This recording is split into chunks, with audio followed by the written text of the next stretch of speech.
Back in 2004, Kids WB aired The Batman.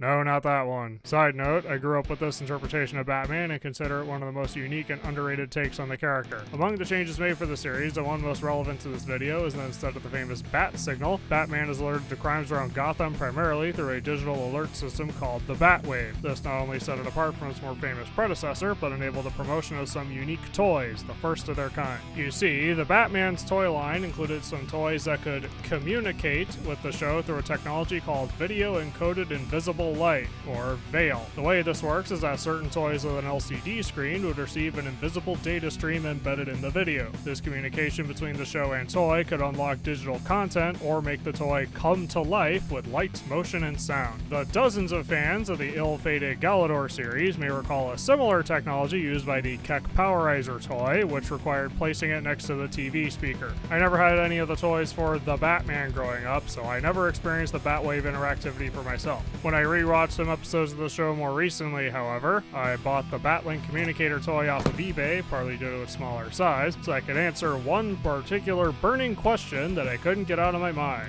Does it still work? So this is the Batwave Batlink toy. Interacts with the Batman animated TV show. You can see it was made by Mattel, and you can see here it's battery powered. Looking on the back here. Receives hidden signals from the Batman animated TV show. Watch the show, receive the signals, your adventure begins. So what we can gather here is that the Batlink has some sort of game on it, and by interacting with the TV series, you were supposed to unlock more content for it, much like the Galador Keck Powerizer. What we can see here is a note saying that the VEIL technology is only effective when used with CRT monitors and with NTSC standards compliant TV broadcasts. Will not work with plasma and rear projection televisions. Well, we're going to find out how well this works now, considering the show is no longer on the air. You can see the VEIL Interactive logo down there. Like I said in the lead up to this, I never used this toy when I was a kid, and I'm sure some of you watching haven't either. So we're going to experience this for the first time together. In order to do that, we'll need to cut this open.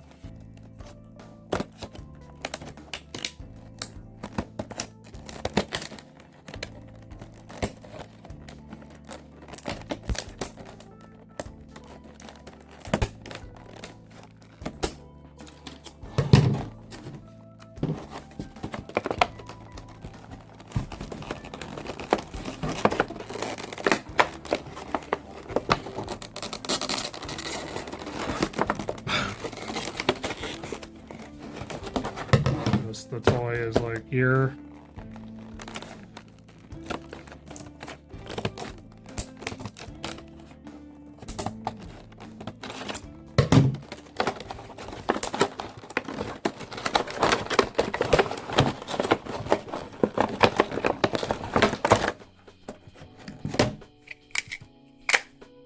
So that's the toy. Something else in here.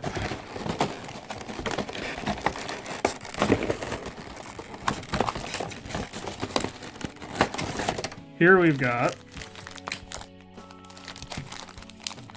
what appears to be the instructions and a set of, well, actually just one earbud. So let's take a closer look at the toy itself. As you can see, it opens like this, and these appear to be the D-pad and interactive buttons. Not sure what they do yet, but we'll find out.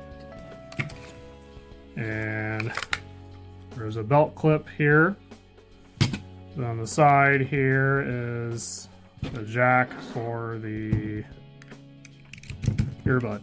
Now let's take a quick look at the instructions. Thanks to top secret VEIL technology, you can help Batman rid Gotham of crime. With the VEIL powered Batlink communicator, you will control the Batmobile, have interactive adventures, watch or create your own stories, or see criminal reports coming in from all over Gotham. You can even virtual capture villains and gadgets right off the show.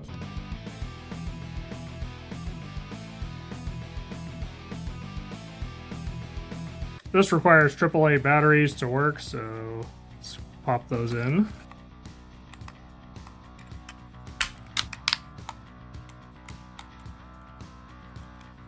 Now that I've got that sorted out, let's see what this can do.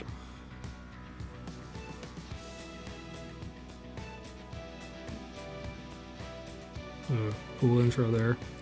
Okay, so the first thing you'll notice is that this doesn't have a backlight, so I'm going to hold that an angle where all of you watching can more easily see this. So action, watch TV, and settings. You can have sound on and off. There's no sound coming out of it right now, but that's because it's only through the earbud. Hoping this helps all of you hear this more easily. Bad stories, virtual training, boxing. Let's go with the first villain here.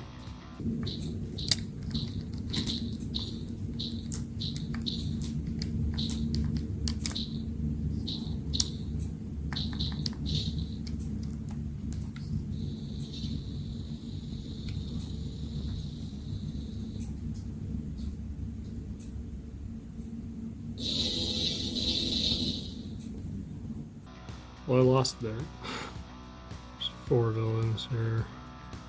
Let's do this one. I like how the border lights up based on what's happening.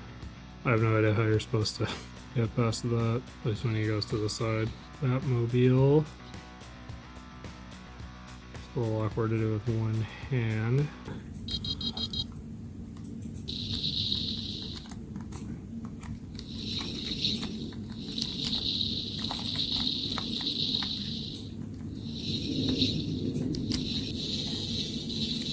Batarang.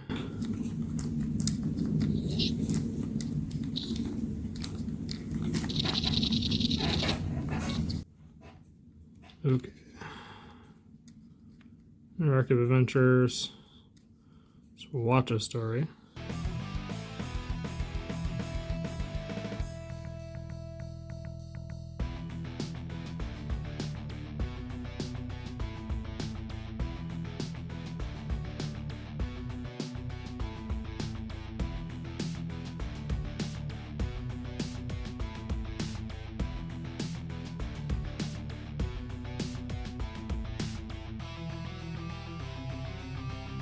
So I kind of get the feeling I was supposed to interact during that interactive adventure, but in any case, it's pretty neat actually.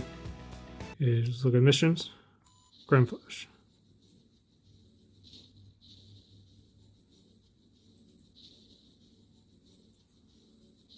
Again, this feels kind of randomly generated, but that just means there's more for you to do when you're a 2000s kid and you got this with you.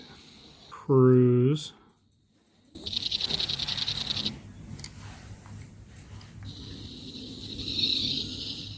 Feels like a collection of sounds.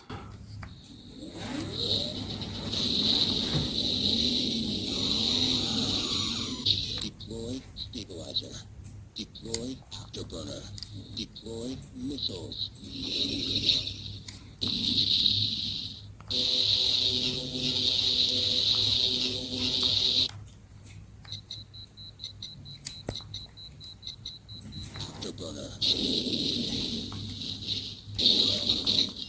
Let's don't touch. Tune up.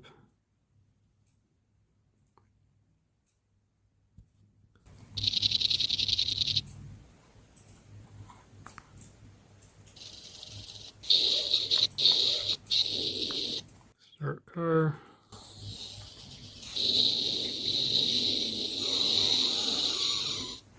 That's kind of it. Bat cave seems to be information on stuff you already have on the device or stuff that you've unlocked, which is pretty neat for keeping track of things. So that's kind of it for the action part. What we're really curious about is watch TV. So now we're going to see whether or not the TV interaction still works even though the show is off the air. Alright, we are now officially doing a test of the Batlink communicator with the show using a Blu-ray copy because the show is no longer on the air. If this stays in searchlight mode, then it's not detecting any veil technology. So with that, I will cut to the results from here. So unfortunately, it appears that the veil technology no longer works. I tried it a couple times and it stayed in searchlight mode the whole time, and this blue LED light did not light up for several minutes. So unfortunately, you won't be able to unlock any additional content anymore. But if nothing else, if you get this, you'll at least have a neat toy from a simpler time in our lives. And I guess that'll do it. Back to me in the editing room. I was originally going to end the video there, but I decided to give it another try. 3, in fact. I tried playing the Blu-ray with the lights off, streaming an episode through Max with a converter that I bought specifically for this experiment, and then streaming another episode with the lights off. Sadly, all 3 attempts were unsuccessful. The only thing I can think of that might work is a recording of the original broadcast since, according to Wikipedia, the signal can survive being recorded and various methods of digital compression. Unfortunately, I don't have a recording of the original broadcast, and the uploads that I found online, short of sailing the high seas, didn't appear to be the original broadcast version either. Sorry that this experiment ended on a low note, but that's the scientific process for you. Hopefully we can figure out how to make these cool toys work once more. Until we meet again.